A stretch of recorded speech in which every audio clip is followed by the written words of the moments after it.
ছিলাম ত্রয়োদশ সংসদ নির্বাচনে প্রার্থীদের হলফনামা যাচাই করবে দুদক এবং এই তথ্য দিয়েছেন সংস্থার চেয়ারম্যান। তিনি হুঁশিয়ারি দিয়েছেন যেসব প্রার্থীর হিসাবে অসঙ্গতি পাওয়া যাবে তাদের বিরুদ্ধে ব্যবস্থা নেওয়া হবে।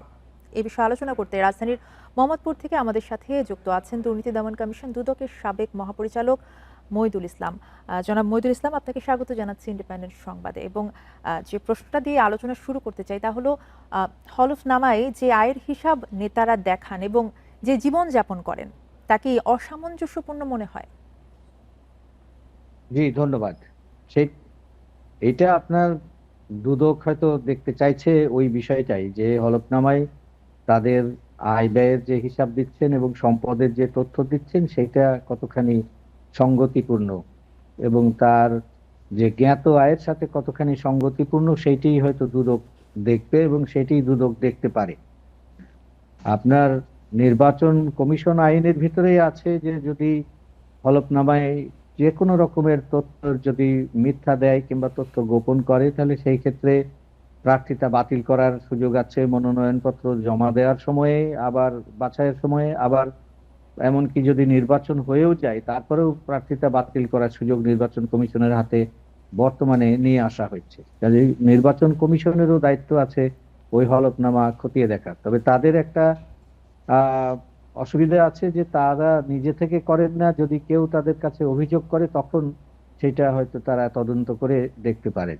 আর দুদক এইটা আমার যতদূর মনে আছে যে অতীতে একবার এরকম ভাবে সংসদ সদস্যদের হলফনামা খতিয়ে দেখেছিল, কিন্তু খতিয়ে দেখে কাজের কাজ কিছু করা হয়নি। তখন এখন দুদক থেকে যখন বলা হচ্ছে যে এই সমস্ত সম্পদ খতিয়ে দেখা হবে, অবশ্যই রাজনীতিবিদদেরকে যদি দুর্নীতিবাজদেরকে যদি রাজনীতির মধ্যে থেকে দূরে সরিয়ে রাখা যায় তাহলে দুর্নীতি দমনের কাজটা সহজ হয়।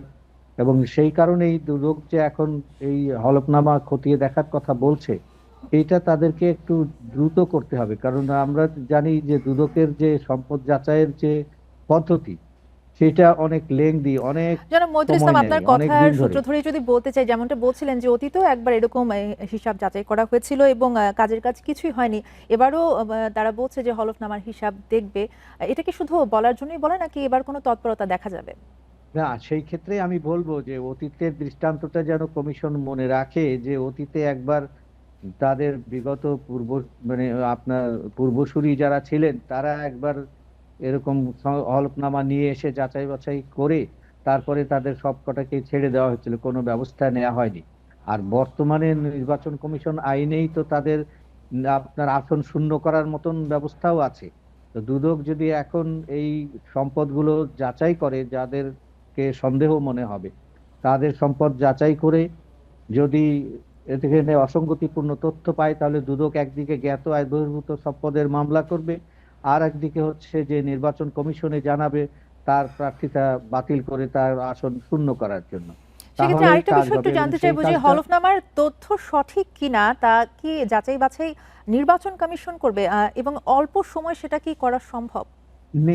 যে নির্বাচন কমিশনের হাতে আইন এই বছরের আপনার এইবারের ইয়েতে দেওয়া হয়েছে যে যদি কেউ অভিযোগ করে, যে কোনো ব্যক্তি, আমি আপনি যে কেউ অভিযোগ করতে পারি কালো হলফনামা সম্পর্কে যে ওখানে মিথ্যা তথ্য আছে, তাহলে নির্বাচন কমিশনকে সেই ক্ষমতা দেয়া হয়েছে। মনোনয়নপত্র বাছাইয়ের সময়ও এইটি ওনারা করতে পারেন। আবার যদি মনোনয়নপত্র বাছাই হয়ে নির্বাচন হয়ে গেল, জয়ী হয়ে গেলেন, তারপরে যদি কেউ অভিযোগ করে সেটাও নির্বাচন কমিশন তদন্ত করে ব্যবস্থা নিতে পারবে এবং তার আসন শূন্য ঘোষণা করতে পারবে। এরকম নতুন আইন দেওয়া হয়েছে, আরপিওতে এটা যোগ করা হয়েছে। আর দুদকের তো আইনে আছেই যে অবৈধ সম্পদ, জ্ঞাত আয় বহির্ভূত সম্পদ এইটি ধরবার ক্ষেত্রে, এবং যেটি দরকার সেটি হচ্ছে যে দুর্নীতিবাজদেরকে রাজনীতি থেকে একেবারে চিরতরে বিদায় করার জন্য তাহলে একদিকে নির্বাচন কমিশনকেও সেই ব্যবস্থা নিতে হবে এবং সাধারণ মানুষকেও যারা অভিযোগ করতে চান, এমনকি যারা প্রতিদ্বন্দ্বী প্রার্থী, তাদেরকেও এগিয়ে আসতে হবে যে এই ধরনের কেউ যদি থেকে থাকেন তাহলে তাদের বিরুদ্ধে অভিযোগ করা।